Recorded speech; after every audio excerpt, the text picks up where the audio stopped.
Hi friends, வணக்கம். Welcome to trending சமையல். Friends, இன்றைக்கி வீடியோவில் நம்மளோட டெய்லி லைஃப்பில் நமக்கு தேவைப்படக்கூடிய யூஸ்ஃபுல்லான நிறைய டிப்ஸ் அண்ட் ட்ரிக்ஸ் வந்து ஷேர் பண்ணியிருக்கேன். ஒரே ஒரு பிளேட் மட்டும் யூஸ் பண்ணி எப்படி விதவிதமாக பூ கட்டலாம் அப்படிங்கிற ஐடியாவும் வந்து ஷேர் பண்ணியிருக்கேன். வீடியோ ஸ்கிப் பண்ணாமல் பாருங்கள். ஃபஸ்ட்டு டிப் என்ன அப்படின்னு சொல்லிட்டு பார்க்கலாம். நம்ம வந்து ரெகுலராக யூஸ் பண்ணுற இந்த கவரிங் வளையல், கவரிங் தோடு இந்த மாதிரிலாம் நீங்கள் வந்து யூஸ் பண்ணுறீங்க அப்படின்னா அது கருத்து போயிடுச்சு அப்படின்னும் போது இந்த மாதிரி புளியை வந்து கரைச்சி பேஸ்ட் மாதிரி ரெடி பண்ணி எடுத்துக்கோங்க. அந்த புளி வந்து பார்த்திங்கன்னா நம்ம சமையலில் வந்து சாம்பார், ரசத்துக்கெல்லாம் வந்து சேர்ப்போம் இல்லையா? சேர்த்தது போக மீதம் இருக்கிற அந்த சக்கையை வந்து நிறைய பேர் தூக்கி போட்டுருவோம். அந்த மாதிரி தூக்கி போடாமல் இந்த மாதிரியான கவரிங் பொருட்களை வந்து க்ளீன் பண்ணுறதுக்கு நீங்கள் வந்து யூஸ் பண்ணிக்கலாம். நல்லா அந்த அழுத்தம் கொடுத்து தேய்ச்சிங்க அப்படின்னா அந்த கருப்பெல்லாம் போயிட்டு பார்க்குறதுக்கே நல்லா பளபளன்னு உங்களுக்கு புதுசு போல் மாறிடும். ரொம்பவே யூஸ்ஃபுல்லாக இருக்குங்க. நல்ல ரிசல்ட்டும் உங்களுக்கு கொடுக்கும். எந்த ஒரு டேமேஜும் ஆகாது. ட்ரை பண்ணி பாருங்கள். நெக்ஸ்ட் டிப் என்னன்னு சொல்லிட்டு பார்க்கலாம். இந்த மாதிரியான ஆரஞ்சு பழம், இந்த கமல் ஆரஞ்சு இதெல்லாம் இருக்கு இல்லையா? நம்ம வந்து அதை யூஸ் பண்ணிவிட்டு அந்த தோல் வந்து நம்ம தூக்கி போட்டுருவோம். அந்த மாதிரி தோல் வந்து தூக்கி போடாமல் எடுத்து வச்சுக்கோங்க. பின்னாடி அதுக்கும் நான் வந்து டிப்ஸ் சொல்லியிருக்கேன். இப்போ நம்ம பசங்களுக்கு வந்து இந்த மாதிரி பழத்தை வந்து அந்த தோலை மட்டும் உரிச்சிட்டு இந்த சொழையோடு நம்ம அப்படி கொடுத்தோம் அப்படின்னா என்ன பண்ணுவாங்க அப்படின்னா இந்த மாதிரி அதோட விதை வந்து எடுக்கிறது கஷ்டமாக இருக்கும். சில பசங்க வந்து சாப்பிடவும் மாட்டாங்க. இப்போ இதுக்கு வந்து நமக்கு டைம் ஆகும். ஒரு சொழையாக நம்ம வந்து உரித்து அதில் இருக்கிற விதையெல்லாம் எடுத்துகிட்டு குழந்தைங்களுக்கு கொடுக்கறதுக்கு. ஸோ அந்த மாதிரி டைம் வேஸ்ட் பண்ணாமல் எப்போவுமே பழத்தை வந்து இந்த மாதிரி ரெண்டாக கட் பண்ணிக்கோங்க. கட் பண்ணிவிட்டு பார்த்தீங்க அப்படின்னா கரெக்டாக அதோட விதை எல்லாமே வந்து மேலே உங்களுக்கு தெரியும். ஒரு கத்தி யூஸ் பண்ணி அழகாக அந்த விதையெல்லாம் எடுத்துட்டு அப்படின்னா ரொம்ப ஈஸியாக உங்களுக்கு அந்த விதையெல்லாம் ரிமூவ் ஆகிரும்.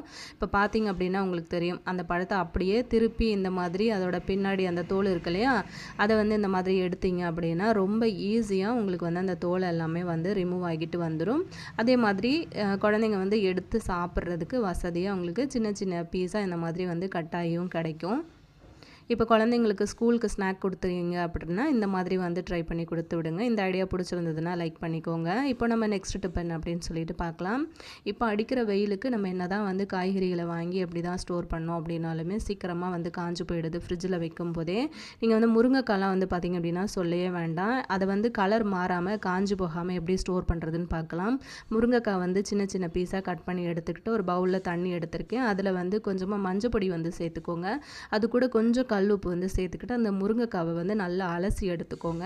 அலசின முருங்கைக்காயை வந்து நீங்கள் அப்படியே ஒரு காட்டன் டவலில் போட்டு அதோட ஈரத்தை எல்லாமே வந்து ட்ரை பண்ணினதுக்கு அப்புறமா நீங்கள் ஃப்ரிட்ஜில் எடுத்து ஸ்டோர் பண்ணி வச்சாலும் சரி, இல்லைனா ஒரு காட்டன் கிளாத்தில் வந்து சுற்றிட்டு அப்படியே நீங்கள் வந்து ஃப்ரிட்ஜுக்கு வெளியில் ஸ்டோர் பண்ணி வச்சிங்க அப்படின்னாலுமே முருங்கைக்காவோட கலர் மாறாமல் ஒரு வாரம் 10 நாள் வரைக்குமே நல்லா ஃப்ரெஷ்ஷாகவே இருக்கும். ட்ரை பண்ணி பாருங்கள். நெக்ஸ்ட் டிப் என்ன அப்படின்னு சொல்லிட்டு பார்க்கலாம். இப்போ நம்ம முன்னாடி நான் சொல்லியிருந்தேன் இல்லையா, அந்த தோல் மட்டும் எடுத்து வச்சுக்கோங்க அப்படின்னு சொல்லிட்டு இந்த மாதிரி வந்து தோலை வந்து சின்ன சின்ன பீசஸாக கட் பண்ணி எடுத்துக்கலாம். இப்போ ஒரு சின்ன பாத்திரத்தில் தண்ணி வச்சுருக்கேன். தண்ணி வந்து நல்லா கொதிக்க ஆரம்பிச்சிருக்கு. கொதிக்கும் போது நம்ம எடுத்துருக்கிற அந்த பழத்தோலை வந்து உள்ளுக்குள்ளே சேர்த்துக்கோங்க. சேர்த்துட்டு கொஞ்சம் நேரம் கொதிக்க விட்டிங்க அப்படின்னா அந்த கலர் வந்து மாறிட்டு சூப்பராக உங்களுக்கு வந்து இந்த லிக்விட் மாதிரி ரெடி ஆகும். அதை வந்து ஒரு ஃபில்டர் யூஸ் பண்ணி இப்படி வந்து ஃபில்டர் பண்ணி எடுத்துக்கோங்க.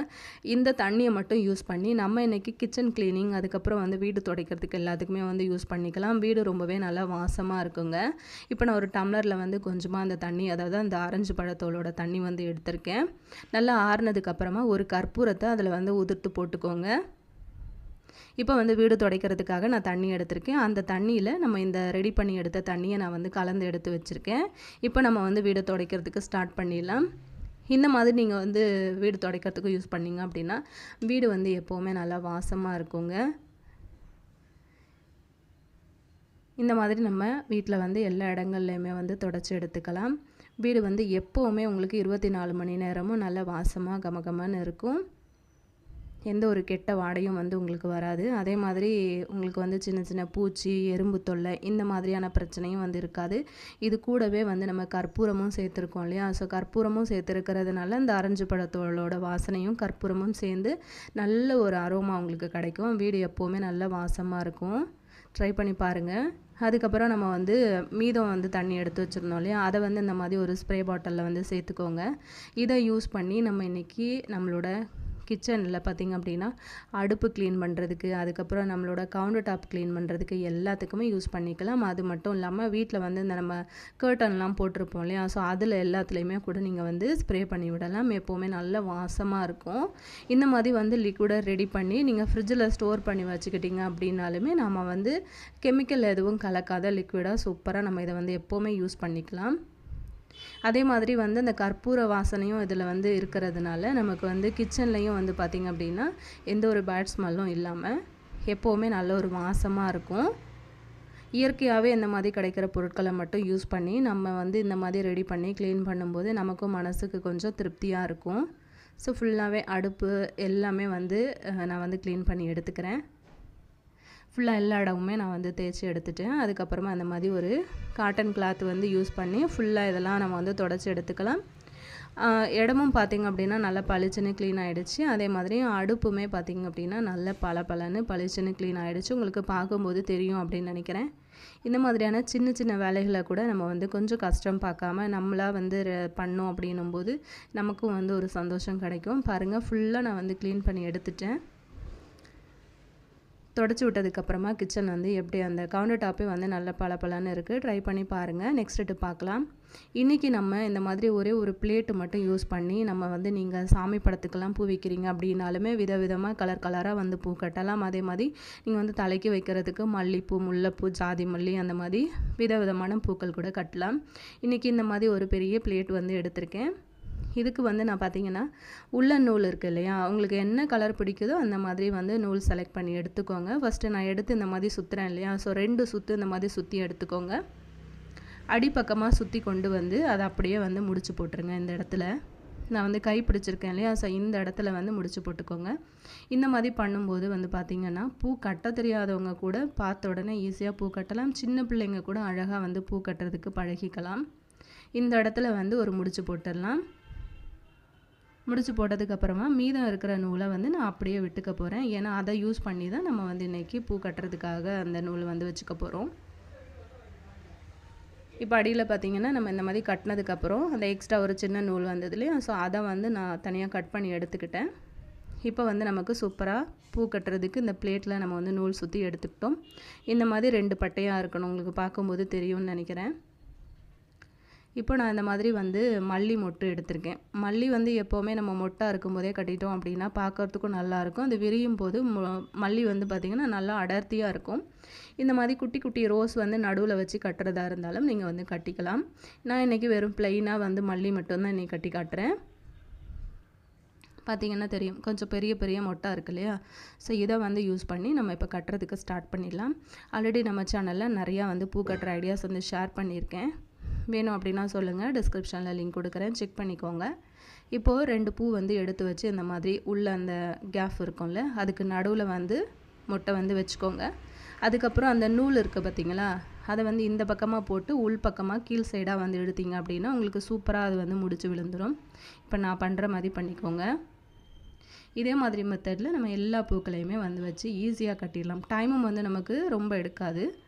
அதாவது பூ கட்ட தெரிஞ்சவங்களுக்கு ஒன்றும் பிரச்சனை கிடையாது. இது வந்து பூ கட்ட தெரியாதவங்க இப்போ தான் நீங்கள் கற்றுக்குறீங்க அப்படின்னாலுமே கடன்னு நீங்கள் வந்து கட்டி முடிச்சிடலாம். நல்லா அடர்த்தியாக வேணும் அப்படின்னு நினச்சிங்கன்னா நல்லா பக்கமாக நல்லா நெருக்கமாக வந்து வச்சு கட்டிக்கோங்க. பார்த்தீங்கன்னா உங்களுக்கு தெரியும் நம்ம எந்த அளவுக்கு கட்டியிருக்கோம் அப்படின்னு சொல்லிட்டு. இதுக்கு நடுவில் சின்ன சின்ன ரோஸ் வந்து வச்சு கட்டினோம் அப்படின்னாலுமே பார்க்கறதுக்கு ரொம்ப அழகாக இருக்கும். உங்களுக்கு பிடிக்கும் அப்படின்னா அதே மாதிரி வந்து வச்சு கட்டிக்கோங்க. நான் இன்னொரு பூ வந்து வச்சு கட்டி காட்டுறேன் பாருங்கள். இந்த மாதிரி தான் ரொம்ப ஈஸியாக வந்து பூ கட்ட தெரியாதவங்க கூட அழகாக கட்டிக்கலாம். அதே மாதிரி உங்களுக்கு தெரிஞ்ச பூ கட்ட தெரியாத ஃப்ரெண்ட்ஸ் யாராச்சும் இருக்காங்க அப்படின்னாலுமே அவங்களுக்குமே இந்த வீடியோ வந்து ஷேர் பண்ணி கொடுங்க. கண்டிப்பாக அவங்களுக்குமே ரொம்பவே யூஸ்ஃபுல்லாக இருக்கும். ரீசெண்ட் டைமில் நிறைய வீடியோஸ் வந்து நம்ம போஸ்ட் பண்ணியிருக்கோம். பூ கட்டுறதுக்கு நிறைய பேருக்கு தெரியல. ஆனால் இந்த வீடியோ பார்த்து நிறையா நாங்கள் வந்து கற்றுக்கிட்டோம், பூ வந்து கட்ட ஆரம்பிச்சிட்டோம் அப்படின்லாம் நிறைய பேர் வந்து கமெண்ட் பண்ணியிருந்தீங்க. ஸோ இந்த மாதிரியான வீட்டில் இருக்கிற ஒரு சில பொருட்களை வந்து யூஸ் பண்ணி கூட நம்ம அழகாக வந்து பூ கட்டிக்கலாம். இனிமேல் வந்து பூ கட்ட தெரியாது அப்படின்னு சொல்லிட்டு யாருமே வந்து சொல்ல முடியாது இல்லையா. ஸோ அதுக்கேற்ற மாதிரி நம்ம ரொம்ப ஈஸியாக இந்த மாதிரி வந்து கட்டி காமிச்சிருக்கேன். அவ்வளோதாங்க. இந்த மாதிரி வந்து அழகாக கட்டி எடுத்துக்கோங்க. எவ்வளோ நெருக்கமாக நல்லா இருக்குது அப்படின்னு சொல்லிட்டு உங்களுக்கு பார்க்கும்போது தெரியும்னு நினைக்கிறேன். இதுவே வந்து நல்லா விரிஞ்சிருச்சு அப்படின்னா இன்னுமே நல்லா அடர்த்தியாக உங்களுக்கு நல்லா குண்டாக தெரியும் பார்க்குறதுக்கு. ஸோ இதே மாதிரி வந்து ட்ரை பண்ணி கட்டி பாருங்கள். அதே மாதிரி நம்ம வந்து இப்போது நீங்கள் சாமி படத்துக்கெல்லாம் பூ கட்டுறீங்க அப்படின்னா ஒரு சிலர் பார்த்திங்கன்னா மாலை மாதிரி கோர்த்து போடுவாங்க. ஸோ அந்த மாதிரியும் வந்து பண்ணலாம். இல்லை இந்த மாதிரி நீங்கள் பண்ண போகிறீங்க அப்படின்னாலுமே, அதாவது பூ கட்ட தெரியல, இது வரைக்கும் நாங்கள் கட்டினதில்லை அப்படின்னும் போது நீங்கள் சாமி படத்துக்கு போடுறதுக்கு இந்த ஐடியாவும் வந்து நீங்கள் ஃபாலோ பண்ணிக்கலாம். ஆல்ரெடி நம்ம வந்து மல்லி கட்டுறதுக்காக பிளேட்டில் வந்து சுற்றி ரெடி பண்ணி எடுத்து வச்சுருந்தோம் இல்லையா, சேம் அதே மாதிரி வந்து நான் எடுத்து வச்சுருக்கேன் நூல். இப்போ வந்து இதுக்கு நம்ம சாமந்தியும் அதுக்கப்புறம் வந்து பன்னீர் ரோஸ் இருக்கு இல்லையா, அதுதான் நான் வந்து எடுத்திருக்கேன். ஸோ அதோட காம்புகளை ஃபஸ்ட்டு நம்ம வந்து கட் பண்ணி எடுத்துக்கலாம். அப்போ தான் நம்ம வந்து வச்சு கட்டும்போது நமக்கு ரொம்ப ஈஸியாக இருக்கும். இப்போ வந்து பார்த்திங்கன்னா ஒரு சாமந்தி ஒரு ரோஸு அந்த மாதிரி நடுவில் தான் நம்ம இன்றைக்கி வந்து வச்சு கட்ட போகிறோம். இப்போ பாருங்கள் இது ரெடியாக இருக்குது. இப்போ இதில் வந்து ஃபஸ்ட்டு நம்ம சாமந்தியை வச்சுக்கலாம். இந்த மாதிரி அந்த கேப்பில் சாமந்தி அந்த மாதிரி நுழைச்சி விட்டுருங்க. மல்லி கட்டும்போது நம்ம எப்படி முடிச்சு போட்டோமோ அதே மாதிரி தான் இந்த மாதிரி அந்த பக்கமாக போட்டு இந்த சைடு எடுக்கும்போது அப்படி கீழ் பக்கமாக எடுத்திங்க அப்படின்னா சூப்பராக முடிச்சு வந்து விழுந்துடும். உங்களுக்கு பார்க்கும்போது தெரியும்னு நினைக்கிறேன். இப்போ வந்து நான் ஒரு ரோஸ் வந்து வச்சுருக்கேன். உங்களுக்கு வந்து வெறும் சாமந்தி மட்டும்தான் கட்ட போகிறீங்க அப்படின்னாலுமே அழகாக வந்து வச்சு கட்டிக்கலாம். நம்ம இந்த மாதிரி மேலே நூல் வந்து போடுறதுனால அசிங்கமாக இருக்குமா அப்படின்னு நினச்சிங்கன்னா கண்டிப்பாக அந்த மாதிரிலாம் இருக்காது. கட்டி முடிச்சிட்ட பிறகு பார்க்கும்போது ரொம்பவே அழகாக இருக்கும் பார்க்குறதுக்கு. ஸோ இப்படியோ மாற்றி சாமந்தி ஒன்று அதுக்கப்புறம் ரோஸ் ஒன்று அப்படின்னு சொல்லிட்டு இந்த மாதிரி வந்து வச்சு கட்டிக்கோங்க. அதே மாதிரி வந்து தேவைப்படுச்சு அப்படின்னா அந்த சின்ன குட்டி ரோஸ் வருது பார்த்திங்களா, அது கூட நம்ம வந்து யூஸ் பண்ணி கட்டிக்கலாம். அது இன்னுமே பார்க்குறதுக்கு ரொம்ப அழகாக இருக்குங்க. நான் அடுத்தடுத்த வீடியோஸில் நான் அதுவுமே வந்து ஷேர் பண்ணுறேன். இப்போ பார்க்கும்போதே உங்களுக்கு தெரியும்ல, கலர்ஃபுல்லாக ரொம்ப அழகாக நம்ம வந்து கட்டி இந்த அளவுக்கு கொண்டு வந்துட்டோம். பார்க்க ரொம்ப அழகாக இருக்குது. இதே மாதிரி கூட நீங்கள் வந்து இன்னும் 2-3 தடவை வந்து பிளேட்டில் சுற்றி நீங்கள் கட்டினீங்க அப்படின்னா ஒரு பெரிய மாலை மாதிரி கூட நீங்கள் ரெடி பண்ணி எங்களோட சுவாமி படத்துக்கு வந்து போடலாம். அவ்வளோதான். ஃபுல்லாக வந்து கட்டி முடிச்சதுக்கப்புறமா நீங்கள் அந்த மாதிரி வந்து சிஸ்ஸர் யூஸ் பண்ணி நீங்கள் அந்த பக்கம் இந்த பக்கம் வந்து கட் பண்ணி விட்டிங்க அப்படின்னா ரொம்ப அழகாக உங்களுக்கு வந்து மாலை மாதிரி சூப்பராக ரெடி ஆகிடும். இதை வந்து நீங்கள் தலைக்கு வைக்கிறதா இருந்தாலும் வச்சுக்கலாம். ஒரு கொண்டை போட்டிங்க அப்படின்னா அந்த கொண்டையை சுற்றி அழகாக வந்து இதை வச்சு செட் பண்ணிக்கலாம். அப்படி இல்லைன்னா சுவாமி படத்துக்கு வைக்க போகிறீங்க அப்படின்னாலுமே வந்து வச்சுக்கலாம். பார்க்கறதுக்கு ரொம்ப அழகாக இருக்குல்ல. ஸோ இதே மாதிரி மெத்தடில் நீங்களும் வந்து கட்டி பாருங்கள். அப்படியே இந்த வீடியோவை உங்களோட பூக்கட்ட தெரியாத ஃப்ரெண்ட்ஸ் யாராச்சும் இருந்தாங்க அப்படின்னா அவங்களுக்குமே வந்து ஷேர் பண்ணி விடுங்க.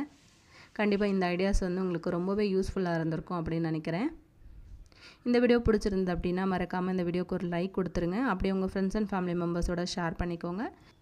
ரீசெண்ட் டைமில் நான் பூ கட்டுற வீடியோஸ் வந்து நிறைய ஷேர் பண்ணியிருந்தேன்னு சொல்லியிருந்தேன் இல்லையா, ஸோ அதோட தம்ப்நெயில் எல்லாமே வந்து இங்கே கொடுக்குறேன். இந்த வீடியோஸ் எல்லாமே வந்து நீங்கள் இன்னுமே பார்க்கல அப்படின்னா மறக்காமல் சேனலில் இருக்குது, சேனல் ப்ளேலிஸ்ட்லையும் கொடுத்துருக்குறேன். மறக்காமல் அங்கேயும் போய்ட்டு செக் பண்ணிக்கோங்க.